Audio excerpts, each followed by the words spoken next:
একটা বাতিল মোজা কিন্তু তোমাদের সংসারে অনেক কঠিন কাজ সহজ করে দিতে পারে। এরকমই মোজার অনেক টিপস তোমাদের সঙ্গে শেয়ার করব। তো সেরকমই একটা মোজা দিয়ে একটা টিপস দেখাবো। বর্ষাকাল পড়ে গেছে, মাসের এই জিরেগুলো যখন আমাদের কোটোর মধ্যে থাকতে থাকতে কি ফাঙ্গাস লেগে গেছে, মানে সাদাটে সাদাটে হয়ে গেছে। তা কি উপায়ে তোমরা জিরেগুলোকে রাখবে, বা মাসের প্রথমে জিরেগুলো নিয়ে এসে কীভাবে সেগুলোকে রাখবে, তারই আজকে টিপস। কারণ বর্ষাকাল এসে গেছে, বর্ষাকালে কিন্তু অনেক জিনিস আমাদের নষ্ট হয়ে যায়। তো সেই জিনিসগুলো কিভাবে রাখবে সেই সমস্ত টিপস আজকে তোমাদের সঙ্গে শেয়ার করব, নিশ্চয়ই ভালো লাগবে। এছাড়াও আরও কিছু ঘরোয়া টিপস শেয়ার করব। চালের মধ্যে চাল বেশি দিন থাকতে গেলে চালের মধ্যে ছোট্ট ছোট্ট কালো কালো পোকা হয়। কিভাবে চাল রাখলে এই বর্ষাকালে বা সারা বছর ধরে চালটা তোমাদের একদম ফ্রেশ থাকবে, সেই কালো কালো পোকা কিন্তু একদমই হবে না, সুন্দরভাবে খেতে পারবো। প্রেশার কুকার ব্যবহার করতে পারছো না, একদম প্রবলেম হচ্ছে, কি প্রবলেম সেটা সলভ করে নিলেই কিন্তু প্রেশার কুকারটা একদম ব্যবহার করা যায়। এই সমস্ত টিপস নিয়ে আজকের ভিডিও নিশ্চয়ই তোমাদের ভালো লাগবে। অনেক ভালো ভালো টিপস।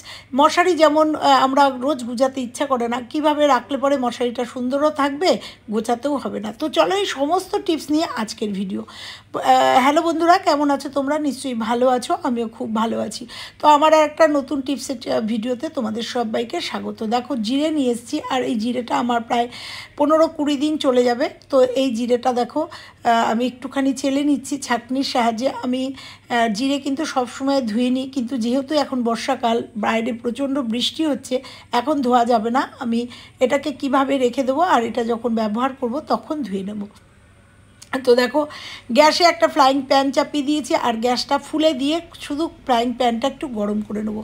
এরপরে যে চেলে রাখা জিরেগুলো আছে সেই জিরেগুলোকে একটু টেলে নেবো, এগুলো কিন্তু ভেজে নেব না। টেলে নিলে কি হবে, এরকম আমরা সুজি বা অন্য কিছু কিন্তু এরকম টেলে নিলে না আমাদের এই যে বর্ষাকালে পোকামাকড় লেগে যাওয়ার একটা ব্যাপার থাকে, বা জিরেতে ফাঙ্গাস লেগে যায়, সাদাটে সাদাটে হয়ে যায়, তখন আর আমরা জিরেটা ব্যবহার করি না।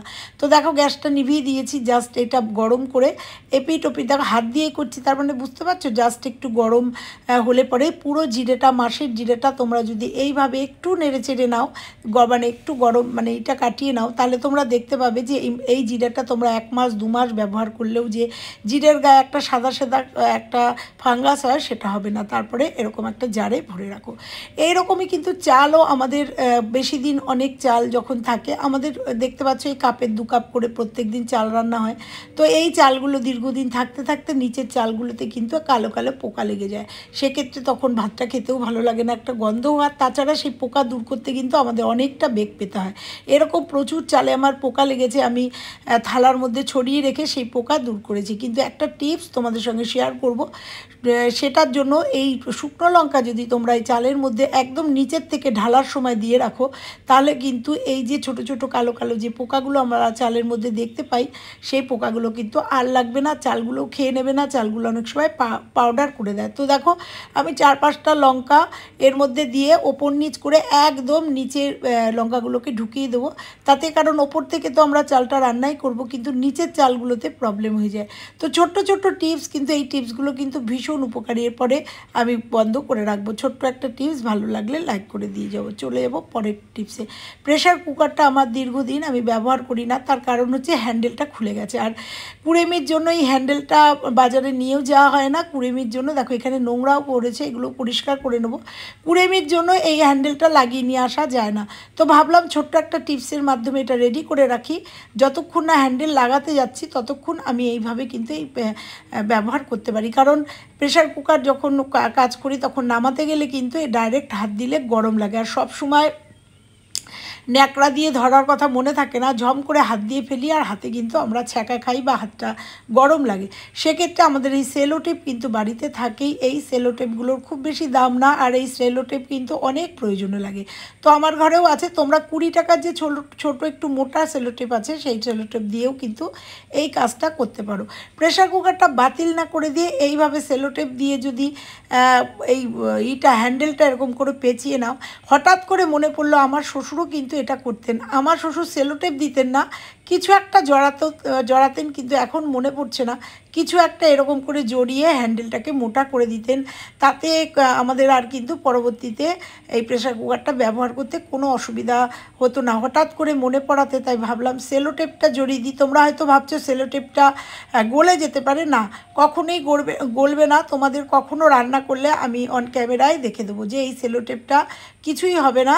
যতক্ষণ না আমি এটার হ্যান্ডেল লাগাচ্ছি ততক্ষণ কিন্তু আমরা এইভাবে সেলোটেপ দিয়ে মোটা করে সেলোটেপ দিয়ে আমরা কিন্তু এই প্রেশার কুকারটা আমরা রিউজ করতেই পারি। কারণ প্রেশার কুকারটা একদম কিন্তু ভালো আছে, বাতিল করার কোনো দরকারই নেই। আর এই ছোট ছোট প্রেশার কুকারগুলো কিন্তু আমাদের ভীষণ প্রয়োজনে হয়। এটা সম্ভবত 3 লিটারের একটা প্রেশার কুকার, তো একদমই বাতিল হয়ে পড়েছিল, তা আমি এটা তুলে নিয়ে এসে এটাকে ভাবলাম যে ব্যবহারের উপযুক্ত করে নিই। তো দেখো এইভাবে তোমাদের সাথে কথা বলতে বলতে হ্যান্ডেলটায় পুরো করে আমি এই সেলো টেপটাকে লাগিয়ে নিলাম। লাগিয়ে নেওয়ার পরে আমি এটা আরামসে ব্যবহার করব। আশা করি আমার গরম লাগবে না, আশা করি আমার প্রবলেমটা সলভ হবে। তোমাদের এখানে আর একটা কথা বলি, মনে পড়ে গেল, এখানে কিন্তু মা কাকিমারা যে মানে সুতির শাড়ি পরতো না, সেই শাড়ির পাড়ও কিন্তু এখানে জড়িয়ে নিতে পারো। কিন্তু এখন আর পাড় কোথায় পাবো, মানে এই যে তাঁতের শাড়ির পাড়গুলো। তো দেখো আমি টেম্পোরারি এটাকে ব্যবহার করার মতো উপযুক্ত করে নিলাম। কেমন লাগলো ভিডিওটা? ভালো লাগলে অবশ্যই একটা লাইক দিয়ে যেও। চলো পরের টিপসে চলে যাব। ছাতা, বর্ষাকাল এখন কিন্তু আমাদের খুব প্রয়োজন। শুধু বর্ষাকাল না, রোদ্দুর মানে শীত, গ্রীষ্ম, বর্ষায় সবসময় আমাদের ছাতার সঙ্গী। তো এই ছাতাটাকে যদি আমরা একটু সুন্দর করে ঘরের মধ্যে রেখে দিই, তাহলে তৎক্ষণাৎ কিন্তু আমরা যখন প্রয়োজন হবে তখনই পাবো এবং সুন্দরভাবে পাবো। তো দেখো ছাতাটা এরকম এলোমেলো থাকলে অনেকটা জায়গা জুড়েও থাকে, আবার অনেক সময় ব্যাগে নিতে গেলেও ক্যারি করতেও অনেকটা জায়গা লাগে। তো সেই রকমই ছাতাটা দেখো আমি সুন্দর করে এটাকে পাট করে নেবো। আর এটাকে কিভাবে রাখলে তোমরা দেখবে ছাতাটা খুব সুন্দর থাকবে এবং এটাকে কিন্তু ব্যাগে ক্যারি করতেও আমাদের অনেকটা সুবিধা হবে। তা ছাতাটা দেখো প্রথমে পাট করে নিয়ে এই যে ইটা আছে, ব্যান্ডটা আছে, সেটা সুন্দর করে টাইট করে বেঁধে দিলাম। অনেক সময় এই বেল্টও কিন্তু থাকে না, তাতেও কিন্তু কোনো অসুবিধা হবে না আমার এই টিপসটা। এবার একটা মোজা নিয়ে নেবো, ছোট্ট একটা মোজা। দেখো আমাদের খুদের মোজা, একটা মোজা বোধহয় হারিয়ে গেছে, আর একটা মোজা আমি হাতের কাছে পেলাম। আর এই মোজাটা দেখো সুন্দর করে পরিয়ে দেবো। তোমরা চাইলে বড় মোজাও পরাতে পারো, কিন্তু এই মোজাটা একদম সেট হয়ে যাবে, তোমরা দেখো। আর এই মোজাটার ওপর দিকটা মনে হয় লুজ হয়ে গেছে, ওই জন্য এটা ইউজলেস মোজা। তো দেখো এটাকে পরিয়ে দেবো, সুন্দর করে একদম সেট হয়ে যাবে ছাতার মাপে। আর তোমাদের যদি বড় ভাঁজের ছাতা হয় তাহলে বড় মোজা নিতে পারো। দেখো সুন্দর করে সেট হয়ে গেছে আর কত সুন্দর লাগছে। এটাকে কিন্তু আমি ঘরের দেওয়ালে হ্যাঙ্গিংও করে মানে ঝুলিয়েও রাখতে পারবো, আর ব্যাগেও নিলে কিন্তু আমার ব্যাগটা একদম সুরক্ষিত থাকবে, দেখতে পাচ্ছ। এরপরে যদি বর্ষাকালে নিয়ে বেরোই, একটা পলিথিনের মধ্যে নিয়ে গেলে জলটাও কিন্তু আর পড়বে না। ভালো লাগলে একটা লাইক করে দেবো। এবার চলে যাব মশারি কিন্তু আমাদের মেয়েদের প্রত্যেক দিন এই মশারি ভাঁজ করা একটু ভীষণ জ্বালাতনের কাজ।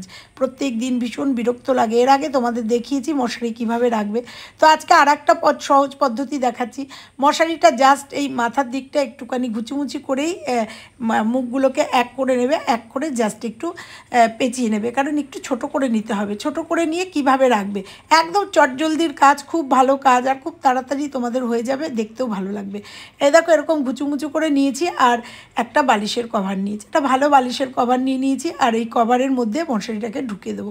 কেউ বুঝতেই পারবে না যে বালিশের ওয়ারটার মধ্যে আমার মশারিটা রয়েছে।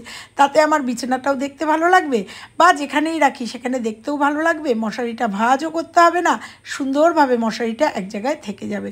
তো দেখো আমি বালিশের কভারের মধ্যে ঢুকিয়ে দিচ্ছি। ঢুকিয়ে দিয়ে কিভাবে রাখবো তোমরা দেখো। এইরকম ছোট ছোট টিপসের মাধ্যমে যদি আমরা সংসারের কাজ করি, তাহলে আমাদের অনেকটা সময়ও বাঁচে এবং আমাদের ঘর অনেক সুসজ্জিত, সুন্দর, সমস্ত জিনিসপত্রগুলো আমাদের সুন্দর থাকে এবং আমাদের অনেক প্রবলেম সলভ হয়ে যায়। তো দেখো এটাকে টাইট করে ঢুকিয়ে দিলাম। ঢুকিয়ে দেওয়ার পরে এটাকে ভাঁজ করে দেবো। দেখো হয়ে গেছে, রেডি হয়ে গেছে। আর একটা ভাঁজ করে দেবো, দিয়ে এটা আমি রেখে দেবো। তো কেউ বুঝতে পারবে যে এইটা কিসের জন্য। তো চলো এইভাবে কিন্তু আমরা সংসারের অনেক কঠিন কাজ সহজ করে নিতে পারি। তো আজকের ভিডিওটা কেমন লাগলো? ভালো লাগলে লাইক, কমেন্ট, শেয়ার। চ্যানেলে নতুন হলে চ্যানেলটা সাবস্ক্রাইব করে পাশের বেল আইকনটা টিপে দিও। আবার আসছি পরের ভিডিওতে। ততক্ষণের জন্য সবাই ভালো থেকো, সুস্থ থেকো, আর এই ভিডিওগুলো দেখতে থাকো। চলো টাটা।